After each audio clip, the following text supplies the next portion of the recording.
Assalamualaikum warahmatullahi wabarakatuh. Perkenalkan, saya atas nama Najwa Khilmi Firdausi dengan NIM 060107230113. Di sini saya akan memaparkan hasil diskusi saya bersama teman-teman saya. Di sini saya kedapatan materi tentang strategi talkhis maghza dan strategi istima' al-ma'lumat au al-akhbar guna memenuhi tugas mata kuliah pembelajaran bahasa Arab. Langsung saja, pembahasan pertama yakni pengertian talkhis maghza. Jadi, strategi talkhis maghza itu merupakan metode pembelajaran yang berfokus pada meringkas inti dari suatu materi, sehingga peserta didik itu mampu memahami konsep utama tanpa terlalu banyak informasi tambahan.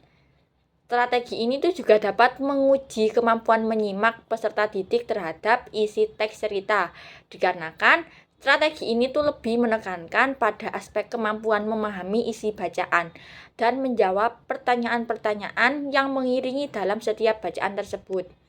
Jadi nanti mereka itu akan diminta untuk menganalisis dengan menggunakan kata tanya seperti man fa'ala, limada, kaifah, aina, mata, liman, mada, fa'ala. Langkah-langkah penerapannya yaitu yang pertama, guru memilih satu tema yang akan dipaparkan. Yang kedua, guru menjelaskan peraturan yang harus diikuti oleh peserta didik. Yang ketiga, guru membacakan tema tersebut sementara peserta didik cukup menyimak. Yang keempat, saat peserta didik menyimak, peserta didik itu juga diminta untuk menjawab pertanyaan-pertanyaan yang telah dicatat. Kemudian, guru memberikan waktu yang cukup bagi peserta didik untuk merangkum pertanyaan tersebut menjadi satu kalimat ringkasan. Selanjutnya, guru mengembalikan hasil evaluasi kepada peserta didik dengan terus memberikan motivasi bagi yang belum tepat dalam menjawab. Kelebihan dari strategi talkhis maghza sendiri itu ada 5. Yang pertama, dapat meningkatkan pemahaman inti materi. Yang kedua, menghemat waktu pembelajaran. Yang ketiga, membantu daya ingat. Yang keempat, melatih keterampilan berpikir kritis. Dan yang terakhir, cocok untuk pembelajaran mandiri. Sedangkan kekurangannya yaitu yang pertama, terdapat potensi kehilangan detail penting. Yang kedua, kurang efektif untuk materi yang butuh pemahaman mendalam. Yang ketiga, bergantung pada kemampuan meringkas. Selanjutnya, kurang cocok untuk siswa pemula. Dan yang terakhir, kurangnya interaksi dan diskusi.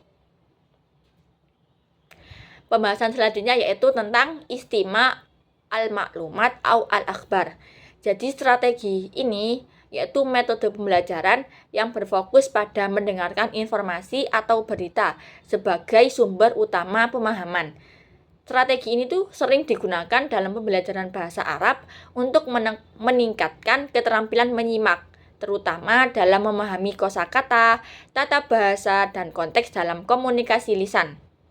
Strategi ini tuh tidak hanya menitik beratkan pada aspek kemampuan memahami isi bacaan, tetapi juga kemampuan untuk mengungkapkan kembali apa yang sudah didengarnya dengan bahasa sendiri.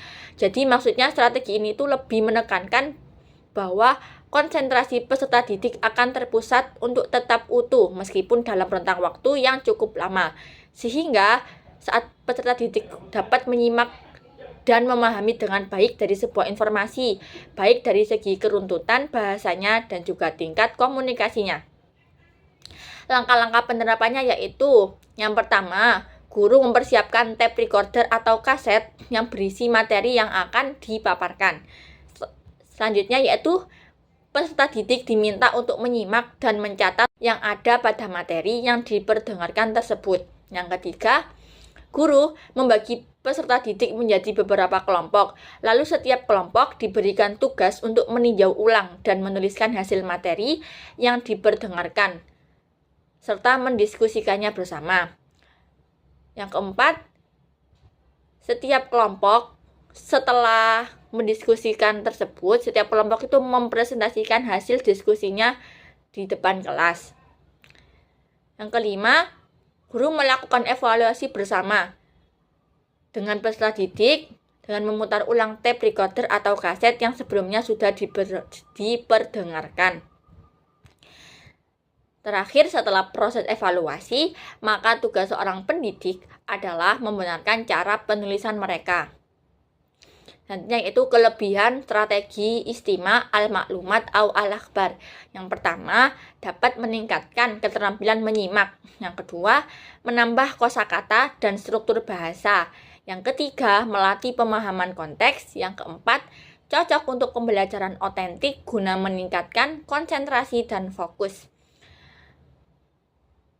Selain itu ada kekurangannya juga. Yang pertama, sulit bagi pemula.